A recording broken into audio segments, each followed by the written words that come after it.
Assalamualaikum. Welcome to my YouTube channel. Hope so you are all doing well. तो फिर से देखेंगे कि डी आर पहले सबसे पहले बात करते हैं कि व्हाट इज डीआरटी। डीआरटी होती क्या है? DRT the dealing range theory, यानी कि जो आप डीलिंग रेंज मार्क करते हैं, high to low to high, या जिस तरह की भी डीलिंग रेंज जो कि आप ये जो फिब के थ्रू मार्क करते हैं, इसको हम कहते हैं डीलिंग रेंज है। तो अकॉर्डिंग टू आईसीटी आपके पास 12 तरह के तरीके हैं, यानी कि डीलिंग रेंज को मार्क करने के तो इम्पोर्टेंट है जो कि मैं यूज़ करता हूँ, ठीक है? वो उसके बारे में जस्ट आज हम बात करेंगे। तो सबसे पहले बता दूँ, सबसे पहले आपको पता हो कि एक होते हैं आपके पास ओटी लेवल, ठीक है? तो वो सिंपल आपके पास कौन से होते हैं लेवल, आप अगर यहाँ पार करें तो ये देखें, ये 50 आपके पास क्या होता है? इक्विलिब्रियम और डिस्काउंट। इक्विलिब्रियम और डिस्काउंट क्या होता है? यानी कि 50% ऊपर आपके पास प्रीमियम होता है, और सॉरी प्रीमियम होता है, और 50% से नीचे आपके पास डिस्काउंट होता है, और जो 50% होता है ये आपके पास क्या होता है? इक्विलिब्रियम होता है। अकॉर्डिंग टू आईसीटी अगर हम बायर हैं तो ये 3 ओटी लेवल आपके पास अच्छे बाइंग लेवल होती है। अभी सिंपल फिब को एक्सप्लेन कर रहा हूँ। तो ये 62 78 आपके पास ओटी लेवल, जैसे कि आप यहाँ से बायर हैं तो ये यहाँ पे आपके पास स्विंग लो पड़ा है, एंड देन यहाँ से वापस आ रही है यहाँ पे। तो आपके पास ये जो तीनों लेवल हैं ये आपके पास क्या होते हैं? बाइंग लेवल होते हैं, ठीक है? इनके साथ ये है कि कोई कॉन्टेक्स्ट होना चाहिए, कोई फेयर वैल्यू गैप, कोई लिक्विडिटी पूल, या कोई भी तरह का ऑर्डर ब्लॉक, या कोई भी लेवल। गॉट पे तो सिंपल था। अब हम आते हैं कि डीआरटी। यार डीआरटी आप किस तरह मार्क करते हैं? ये आपके पास डीआरटी के लेवल होते हैं, ये कौन-कौन से? 25, 50, और उसके बाद आपके पास 75 और 0 और 1, ये आपके पास है, ठीक है?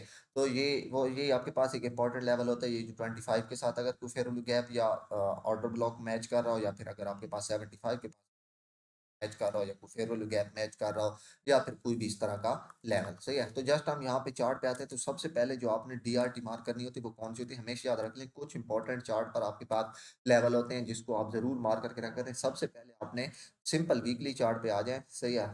मंथली चार्ट पे आ जाए। सबसे पहले आपने जो मार्क करना होता है वो ये होता है कि प्रीवियस, यानी कि उस पर मंथली चार्ट पर आपके पास क्या होता है? इंपॉर्टेंट लेवल होता है। प्रीवियस यानी कि जो मंथ है, सही है? उस पर आपने मार्क करना होता है। उसके बाद आपने प्रीवियस जो वीक है, आपने उस पे आके प्रीवियस वीक को मार्क करके रखना होता है। उसका 50% जस्ट आपने मार्क करके अब मैं सिंपल यहाँ पे ये वीकली जो प्रीवियस चार्ट है, ये इसके लो से लेकर ये कैंडल है हाई तक, और अब इसको अगर मैं छोटे टाइम फ्रेम पे जाके देखो तो सिंपल आप देखें, ये प्रीवियस जो हमेशा याद रखें, प्रीवियस वीक का जो 50% है उसको मार्क करते हैं। ये देखें, मार्केट ये यहाँ तक जस्ट आई, प्रीवियस वीक के 50% को मार्केट ने टैप किया, एंड देन उसके बाद मार्केट यहाँ से इट तो प्रीवियस डे, प्रीवियस वीक और प्रीवियस मंथ मार्क करके रख करें। उसका 50% का जो लेवल होता है वो आपके लिए एक हाई प्रोबेबल ट्रेडेबल लेवल होता है।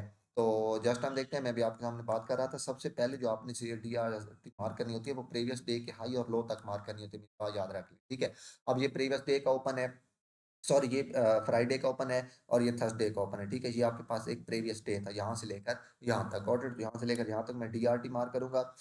एक और बात याद रखें यार, ये जो ये यहाँ से आपने यूटी माइनस 5 सिलेक्ट करना होता है। ये जो आपके पास चार्ट है गोल्ड का, ये आपके पास 18 पे स्टार्ट होता है। नीचे देखें ना 18 आ रहा है, लेकिन जो फॉरेक्स के पेयर हैं लाइक यूएसडी, जीबीपीआरडी, ये आपके पास कहाँ से स्टार्ट होते हैं? ये आपके पास 17 से स्टार्ट होते हैं। ये मोस्टली लोगों का बहुत सारा इशू आता है। तो कल के प्रीवियस लो ये है, प्रीवियस लो के लेकर प्रीवियस हाइट तक। पहले मैंने आपको एक डीआरटी मार्क करना बताया, वो कौन सी है? वो मैंने आपको बताया कि अपने प्रीवियस मंथ के हाई और लो, प्रीवियस वीक के हाई और लो पर जानी। अब ये प्रीवियस डे का हाई और लो, अब आपने इसके लेवल ये मार्क करके रखने होते हैं। कौन से? 25, 50, और आपके पास कौन सा? 70। तो सबसे जो इंपॉर्टेंट आपके पास होता है वो आपके पास होता है 50%, ठीक है? और उसके बाद आपका 25, या जस्ट ये देखें, मार्केट 25 से नीचे, मार्केट 25 से सपोर्ट ली, एंड देन उसके बाद मार्केट गिर गई मोस्टली। अगर यहाँ पे बात याद रखें मेरी, अगर यहाँ पर ये क्या कहते हैं 25, ये जो 25 सॉरी 50 लेवल है इक्विलिब्रियम पर, यहाँ पे कोई मार्केट सेल जाती है, एफवीजी बनाती है, जैसे कि ये आपके पास एफवीजी है, ये एफवीजी, ठीक है? अगर ये वाला एफवीजी आपके पास, अगर ये वाला एफवीजी ये जहाँ पे पड़ा है, ये वाला एफवीजी आपके पास होता, ये 50% पर, सही है? तो आपके पास ये एक हाई प्रोबेबिलिटी लेवल होता, आपके पास ये एक हाई प्रोबेबिलिटी वाला सेटअप होता।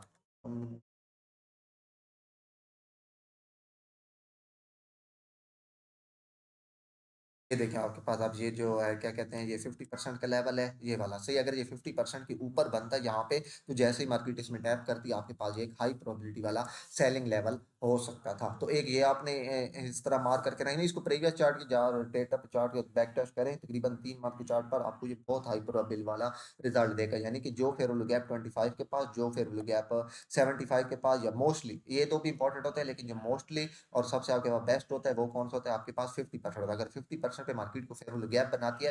अव्वल तो आपने जो लार्जेस्ट डीलिंग रेंज मार्क की होती है, उसके मार्केट 50% आपको ज़रूर रिजेक्शन देती है। बेशक जाके देख जितने भी डीलिंग रेंज मार्क करके देख लें, आपको ये चीज़ ज़रूर चार्ट में देखने को मिलेगी, ठीक है? उसके अलावा अगर वहाँ पे कोई फेयर वैल्यू गैप हो तो हाई प्रोबेबिलिटी वाला लेवल, अब ये देखिए यहाँ से मार्केट सेल आई थी, यहाँ तक मार्केट ने रिट्रेस किया, ये कल के दिन।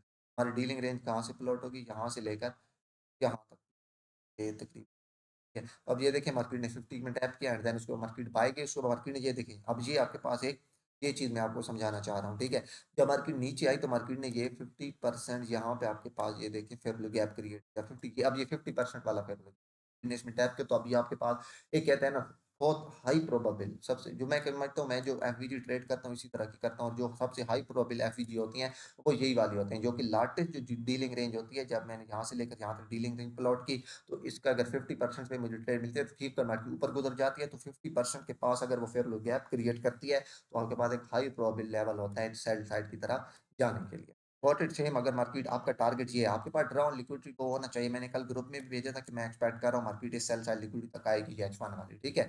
तो यहाँ तक आते हो अगर आपके पास 25 पे यहाँ पे आके ये 25% अगर फेयर वैल्यू गैप बने तो ये भी आपके पास एक हाई प्रोबेबल होगा मार्केट इसमें टैप करे, आप यहाँ से यानी कि सेल साइड की ट्रेड ले सकते हैं। Got it? Mostly according to CRT या सॉरी डीआरटी, ये जो डीआरटी है इसको मिस्टर अली ने एक्सप्लेन किया, तो मिस्टर अली कहते हैं आपने प्रॉपर जो डीआरटी होती है वो कौन सी होती है, जो आप रेंज से मार करें, रेंज हाई से लेकर किस तक, रेंज लो तक। Got it? अब जैसा कि मेरे पास अगर ऊपर से मैं करूं अगर, तो यहाँ से मेरे पास एक डीलिंग रेंज प्लॉट होगी यहाँ से लेकर यहाँ तक, क्योंकि यहाँ से रीजनल कंसोलिडेशन स्टार्ट हुई थी। अभी सिंपल आप लोग यहाँ से देखें कि मार्केट जब यहाँ से ऊपर की तरफ ये बाय साइड की तरफ गई तो आपने फिर कहाँ से प्लॉट करनी है, ये यहाँ से प्लॉट करनी है, ये नहीं तो आप सिंपल ये लो है इससे लेकर इस हाई तक भी इसको डीलिंग रेंज को प्लॉट कर सकते हैं। अगर मैं यहाँ से लेकर यहाँ तक प्लॉट करूँ तो आपको लगता है कि 50% के पास ये देखें 25% का एफईडी था, मार्केट इसमें टैप किया सेल, या ये 50% का भी आपके पास अच्छा लेवल है लेकिन मार्केट ने 50% में टैप नहीं कर सकी, आपको यहाँ से कोई ट्रेड नहीं मिली। ये देखिए 75% का मार्केट ने एफईजी क्रिएट किया, इसमें टैप किया तो ये एफईजी एंड देन उसके बाद आपके पास मार्केट सेल आ गई। पर यहीं पे मैं आपको गोल्ड का डेली चार्ट ओपन करके दिखाऊं तो शायद ये यहाँ से हमारी एक डीलिंग रेंज प्लॉट होती है, ये अब ओरिजिनल कंसोलिडेशन है, जो ओरिजिनल कंसोलिडेशन का रूल बता रहा हूँ। अगर मैं यहाँ से लेकर यहाँ तक फिर प्लॉट करूँ तो ये पिछले दिनों आज से शायद 2-3 माह पहले जब मार्केट यहाँ पे थी मैंने बोला था कि यहाँ की मार्केट बाय चली जाए, क्यों? एक तो ये जो ब्लू आपको कलर दिख रहा है ये आपके पास वीकली का फेयर वैल्यू गैप है, एक वीकली का फेयर वैल्यू गैप ही और साथ ही 50% अलाइन, फेयर वैल्यू गैप के साथ इन्वर्जन के साथ अगर 50% का लेवल अलाइन हो जाए तो वो वाले जो फेयर वैल्यू गैप के इन्वर्जन होते हैं वो बहुत हाई प्रोबेबल होते हैं, और मुझे स्टिल लग रहा है कि मुझे नहीं लगता कि मार्केट यहाँ से सेल आएगी, मार्केट को नेक्स्ट वीक बायस मार्केट के बुलिश ही होनी चाहिए। ये भी मार्केट यहाँ पे इस फेयर वैल्यू गैप में टैप करे या फिर ये sell side liquidity market tap pick करे एंड देन उसके बाद मार्केट ने ओवरऑल आई थिंक जाना बाय साइड ही की तरफ है। याद रख लें मार्केट में जो सबसे इंपॉर्टेंट चीज़ है जिसकी बेस पर मार्केट चलती है, अगर मुझसे पूछा जाए तो मुझे यही लगता है कि मार्केट हमेशा प्रीमियम डिस्काउंट पर चलती है। मार्केट अगर बाय जा रही है तो वो किसी टाइम फ्रेम के प्रीमियम में आएगी, डिस्काउंट में आएगी सॉरी, एंड देन बाय। अगर सेल आ रही है तो बड़े टाइम फ्रेम के या छोटे टाइम फ्रेम के किसी प्रीमियम डिस्काउंट प्रीमियम में जाएगी एंड देन उसके बाद सेल आएगी। अगर मैं प्रीमियम डिस्काउंट में थोड़ा कंफ्यूज हो जाऊं तो याद रख के करिएगा 50% से नीचे डिस्काउंट होता है, 50% से ऊपर वाला जो होता है वो आपके पास प्रीमियम होता है। Got it? तो इसकी मैं मज़ीद डिटेल वीडियो बनाऊँगा, अब तक के लिए जस्ट ये आप लोगों के पास बेसिक थी। इस तरह हम डीलिंग रेंज को मार्क करते हैं, यानी कि एक तो हम जहाँ से कंसोलिडेशन स्टार्ट हो, एक हाई से लो तक, एक मैंने आपको बताया प्रीवियस मंथ वीक, एक मैंने आपको बताया प्रीवियस डे का हाई और लो, और ये चार्ट पर अपने ज़रूर मार्क करके रखा करें 50%। अगर एक दफ़ा मार्केट ने इनको वायलेट कर दिया तो नेक्स्ट टाइम आपको मार्केट उनसे ज़रूर कोई ना कोई बेटर ट्रेड दे देती है। तो इट्स